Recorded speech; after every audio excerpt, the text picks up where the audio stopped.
So, have you ever wondered what actually happens when a quiet, rural town suddenly finds itself, well, squarely in the path of massive suburban sprawl?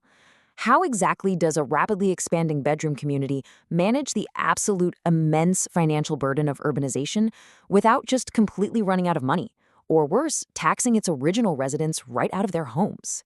It's a really fascinating urban puzzle, and honestly, the stakes literally could not be higher. Welcome to this explainer. Today, we're zeroing in on the city of Fulshear, Texas. Right now, Fulshear is attempting this incredibly complex high-wire act. The city council is actively trying to balance fixing the immediate, really painful growing pains of today, while simultaneously trying to build an economic engine that's going to fund the city for generations to come. It's pretty much the perfect case study in the tension between demanding short-term fixes and plotting a long-term vision. All right, let's just dive right into Fulshear's evolutionary blueprint. We're going to cover 5 things today. 1, the Fulshear population boom. 2, short-term infrastructure needs. 3, plotting a long-term vision. 4, securing the tax base. And finally 5, protecting local governance. Okay, starting with Section 1, the Fulshear population boom. To really understand the catalyst for all of this, we kind of have to set the stage first. Fulshear Town Center absolutely embodies that historic small-town charm, but geographically, Fulshear is located just 30 minutes outside of the 610 loop in Houston. It sits right there at the intersection of FM 359 and FM 1093. And because of this prime location near such a major metropolitan hub, this formerly quiet town is now facing a massive, just unrelenting influx of new residents who all want a piece of that suburban lifestyle. And just to help you wrap your head around the sheer physical scale city planners are managing here, consider this number. The city limits span 33,280 acres of prime real estate. Plus, they have a really large extraterritorial jurisdiction, or ETJ, which ensures even more future expansion. So we're not just talking about a small neighborhood filling in here. It's a massive canvas that requires an incredible amount of planning and resources to manage properly.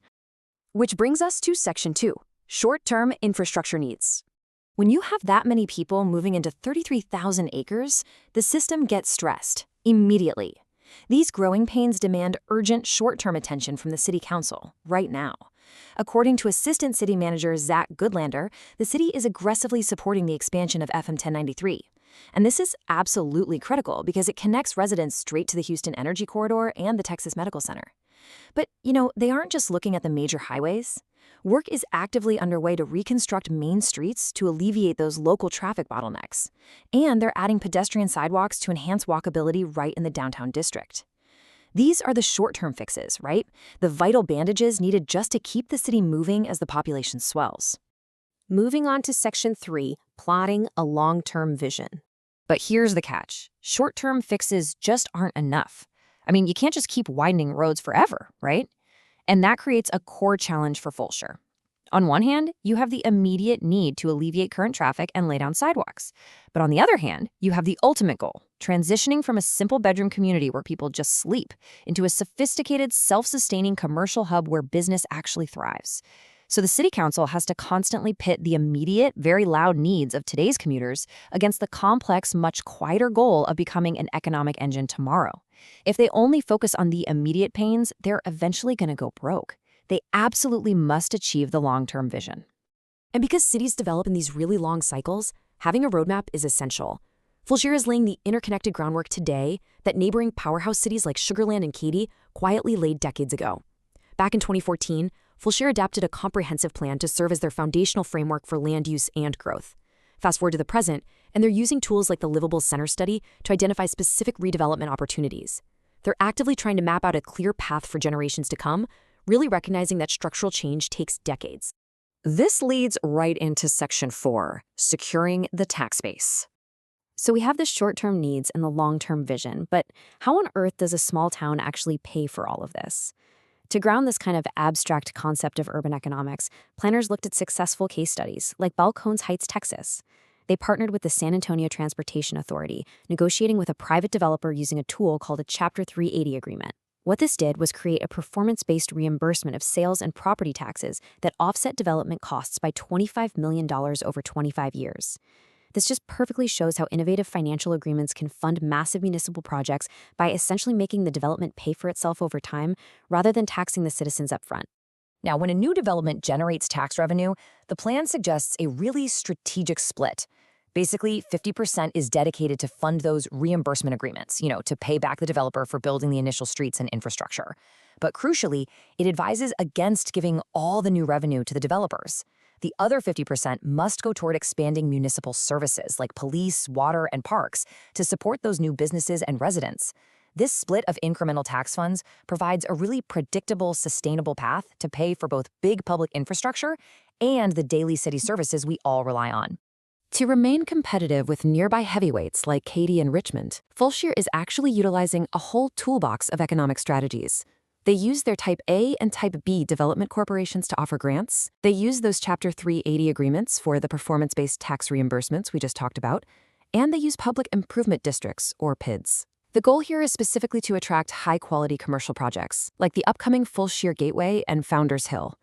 These projects are huge bellwethers for the city. Because if they can successfully blend luxury amenities with robust infrastructure using these tools, well, Fulshear solidifies its tax base without hiking the tax rate on the everyday homeowner. And finally, Section 5, protecting local governance. Look, none of this meticulous planning matters if the city isn't allowed to actually execute it. Fulshear's 2025 legislative priorities state, and I quote, "The city of Fulshear is committed to maintaining its authority to govern responsibly and effectively for the benefit of its residents and businesses." Basically, the city's official stance firmly supports state legislation that promotes its comprehensive plan, and they strictly oppose legislation that restricts local authority or reduces their revenues. To pull off this massive economic transition from agriculture to a sophisticated commercial hub, the local city council absolutely needs the legal and financial freedom to maneuver, to negotiate, and to implement their specific, locally tailored blueprint. So, the crucial question we are left with today is this. What does it really take for a bedroom community to successfully become an economic engine? Well, as we've explored, it takes a fascinating, incredibly delicate balance. It requires acknowledging the urgent need to expand a road today while having the strict discipline to structure a 25-year financial agreement for tomorrow. Fulshear's transformation is well underway, but its final form will entirely depend on their ability to navigate this complex interplay of rapid urbanization and careful preservation. It is a high-wire act definitely worth watching. Thank you so much for joining me for this explainer, and keep questioning the world around you.